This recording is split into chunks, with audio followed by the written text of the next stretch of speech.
5 خطوات هعلمك ازاي تعملي اوتفيت فورمال وتلبسيه باكتر من طريقه.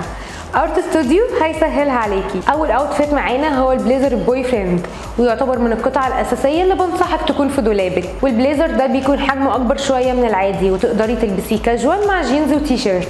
نيجي بقى للبنطلون الكلاسيكي الاسود الطويل اللي سهل جدا تلبسي عليه اي بلوزه او شميز سواء للخروجه او للشغل، وينفع كلاسيك بانك تنسقي عليه بلوزه شيفون منقوشه، وكمان ينفع كاجوال بانك تلبسي عليه تي شيرت قطن اوفر سايز او جاكيت جينز. نيجي بقى للجوجر بانتس او بنطلونات الجري، ودي بتكون مريحه وعمليه جدا. ممكن تلبسيها مع تي شيرت مطبوع عليه او منقوش ومع شنطه كبيره وسنيكرز ابيض.